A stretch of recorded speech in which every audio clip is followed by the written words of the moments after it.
ಬಸ್ನಲ್ಲಿ ಸಿಕ್ಕ ಗೆಳತಿ ಒಂದು ಅನಿರೀಕ್ಷಿತ ಪಯಣ ಭಾಗ 1 ಕಳೆದ ವಾರ ಕೆಲಸದ ನಿಮಿತ್ತ ಮೈಸೂರಿನಿಂದ ಮಂಗಳೂರಿಗೆ ಹೊರಟಿದ್ದೆ. ಅಂದು ಅಮಾವಾಸ್ಯೆ ಇದ್ದಿದ್ದರಿಂದ ಮನೆಯಲ್ಲಿ ಪೂಜೆ ಮುಗಿಸಿ ಬಸ್ ನಿಲ್ದಾಣ ತಲುಪುವಾಗ ರಾತ್ರಿ 10 ಗಂಟೆ ದಾಟಿತ್ತು. ದಸರಾ ಹಬ್ಬದ ಸಮಯವಾದ್ದರಿಂದ ಸಿಟಿ ಬಸ್ನಲ್ಲಿ ಎಲ್ಲಿಲ್ಲದ ಜನಜಂಗುಳಿ. ಹೇಗೋ ಕಷ್ಟಪಟ್ಟು ಒಂದು ಸೀಟು ಹಿಡಿದು ಕುಳಿತೆ. 2 ಸ್ಟಾಪ್ಗಳು ಕಳೆದ ಮೇಲೆ ಒಬ್ಬಳು ಹೆಣ್ಣುಮಗಳು ಬಂದು ನಾನು ಕುಳಿತಿದ್ದ ಸೀಟಿನ ಪಕ್ಕದಲ್ಲೇ ನಿಂತುಕೊಂಡಳು. ಬಸ್ನಲ್ಲಿ ಜಾಗವೇ ಇಲ್ಲದ ಕಾರಣ ಅವಳು ತನ್ನ ವ್ಯಾನಿಟಿ ಬ್ಯಾಗ್ ಅನ್ನು ಮೆಲ್ಲನೆ ನನ್ನ ತೊಡೆಯ ಮೇಲಿಟ್ಟು, ಸರ್, ಸ್ವಲ್ಪ 1 ನಿಮಿಷ ಹಿಡ್ಕೋತೀರಾ ಪ್ಲೀಸ್ ಅಂದಳು. ನಾನು, ಇಟ್ಸ್ ಓಕೆ, ಕೊಡಿ ಅಂದೆ. ಬಸ್ ಸ್ಟಾಂಡ್ ತಲುಪುವವರೆಗೂ ಅವಳು ಹಾಗೆಯೇ ನಿಂತಿದ್ದಳು. ಇಳಿಯುವಾಗ ಬ್ಯಾಗ್ ಕೊಟ್ಟು, ಥ್ಯಾಂಕ್ ಯು ಸರ್ ಅಂದಳು.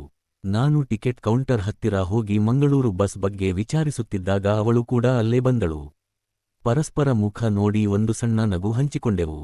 ಸರ್, ನೀವು ಎಲ್ಲಿಗೆ ಅಂತ ಅವಳು ಕೇಳಿದಳು. ನಾನು, ಮಂಗಳೂರಿಗೆ ಅಂದೆ. ಅದಕ್ಕೆ ಅವಳು, ನಾನು ಕೂಡ ಮಂಗಳೂರಿಗೆ ಹೋಗ್ತಿದ್ದೀನಿ ಅಂದಳು. ಇಬ್ಬರೂ ಬೆಳಗ್ಗೆ 11 ಗಂಟೆ 30 ನಿಮಿಷರ ಬಸ್ಸಿಗೆ ಟಿಕೆಟ್ ಮಾಡಿಸಿದೆವು. ಇನ್ನೂ ಅರ್ಧ ಗಂಟೆ ಸಮಯವಿದ್ದ ಕಾರಣ ಅಲ್ಲೇ ಕುಳಿತು ಮಾತನಾಡಲು ಶುರು ಮಾಡಿದೆವು. ಅವಳ ಹೆಸರು ಸುಜಾತ, ಮಂಗಳೂರಿನ ಖಾಸಗಿ ಶಾಲೆಯಲ್ಲಿ ಟೀಚರ್ ಅಂತೆ. ದಸರಾ ರಜೆಗೆ ಗೆಳತಿಯ ಮನೆಗೆ ಬಂದಿದ್ದವಳು ಈಗ ವಾಪಸ್ ಹೊರಟಿದ್ದಳು. ಸುಮಾರು 27ರಿಂದ 28 ವರ್ಷ ಇರಬಹುದು. ಪಿಂಕ್ ಬಣ್ಣದ ಚೂಡಿದಾರದಲ್ಲಿ ನೋಡಲು ತುಂಬಾ ಲಕ್ಷಣವಾಗಿ ಇದ್ದಳು. ಹಳೆಯ ಸಿನಿಮಾಗಳ ನಟಿ ಶ್ರುತಿಯ ಮುಖಭಾವ ಅವಳಲ್ಲಿ ಕಂಡಿತು. ಯಾವುದೇ ಮೇಕಪ್ ಇಲ್ಲದಿದ್ದರೂ ಅವಳು ಸಹಜವಾಗಿ ಸುಂದರವಾಗಿ ಕಾಣುತ್ತಿದ್ದಳು. ಬಸ್ ಬಂದ ಮೇಲೆ ಹತ್ತಿ ಕುಳಿತೆವು. ಅದೃಷ್ಟವಶಾತ್ ನಮಗೆ ಅಕ್ಕಪಕ್ಕದ ಸೀಟೇ ಸಿಕ್ಕಿತ್ತು. ಅವಳು ಕಿಟಕಿ ಪಕ್ಕ ಕುಳಿತರೆ, ನಾನು ಅವಳ ಪಕ್ಕದಲ್ಲೇ ಕುಳಿತೆ.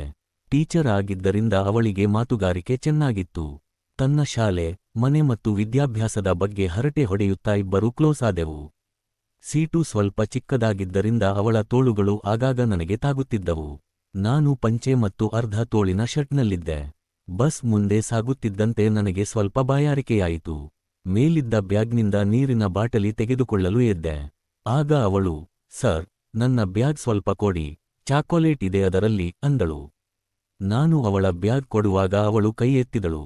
ಅವಳ ಸ್ಲೀವ್ಲೆಸ್ ಡ್ರೆಸ್ ಆಗಿದ್ದರಿಂದ ಅವಳ ಆ ನುಣುಪಾದ ಕಂಕುಳಿನ ಭಾಗ ನನ್ನ ಕಣ್ಣಿಗೆ ಬಿತ್ತು. ಆ ದೃಶ್ಯ ನೋಡುತ್ತಲೇ ನನ್ನೊಳಗೆ ಒಂದು ರೀತಿಯ ಸಂಚಲನ ಶುರುವಾಯಿತು. ಪಂಚೆಯೊಳಗೆ ನನಗೆ ಏನೋ ಒಂಥರ ಆಗ್ತಿದೆ ಅಂತ ಗೊತ್ತಾಯ್ತು. ನಾನು ಇನ್ನೂ ನಿಂತೇ ಇದ್ದೆ. ಅಷ್ಟರಲ್ಲಿ ಒಂದು ದೊಡ್ಡ ತಿರುವಿನಲ್ಲಿ ಬಸ್ ಜೋರಾಗಿ ಅಲುಗಾಡಿತು. ಬ್ಯಾಲೆನ್ಸ್ ತಪ್ಪಿದ ಟೀಚರ್ ಅಚಾನಕ್ಕಾಗಿ ನನ್ನ ಮೇಲೆಯೇ ಬಿದ್ದರು. ಆ ರಭಸಕ್ಕೆ ಅವಳ ಕೈ ನನ್ನ ಪಂಚೆಯ ಮೇಲಿದ್ದ ಬಿಸಿ ಯಾದ ಜಾಗವನ್ನು ಮೆಲ್ಲನೆ ಮುಟ್ಟಿದಂತಾಯಿತು. ಅವಳು ತಕ್ಷಣ ಹಿಂದೆ ಸರಿಯುತ್ತಾ, ಸರ್ ಸಾರಿ ಅಂದಳು. ಅವಳ ಮುಖದಲ್ಲಿ ಒಂದು ತರಹದ ನಾಚಿಕೆಯ ಭಾವವಿತ್ತು.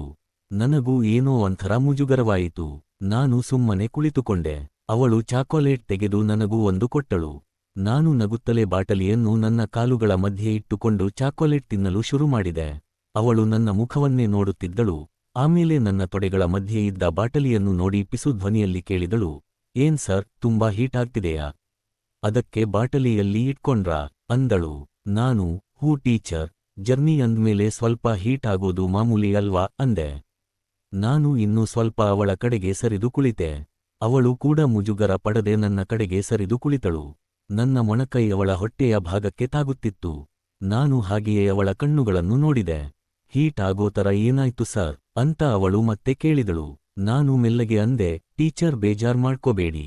ನೀವು ಬ್ಯಾಗ್ ಕೊಡುವಾಗ ನಿಮ್ಮ ಅಂದ ನೋಡಿ ನನಗೆ ಇಷ್ಟೆಲ್ಲ ಹೀಟಾಗಿದ್ದು ಅಂದೆ. ಅದಕ್ಕೆ ಅವಳು ಮೆಲ್ಲಗೆ ನಕ್ಕಳು ಮತ್ತು ಇನ್ನೂ ಸ್ವಲ್ಪ ನನ್ನ ಕಡೆಗೆ ಒತ್ತಿ ಕುಳಿತುಕೊಂಡಳು.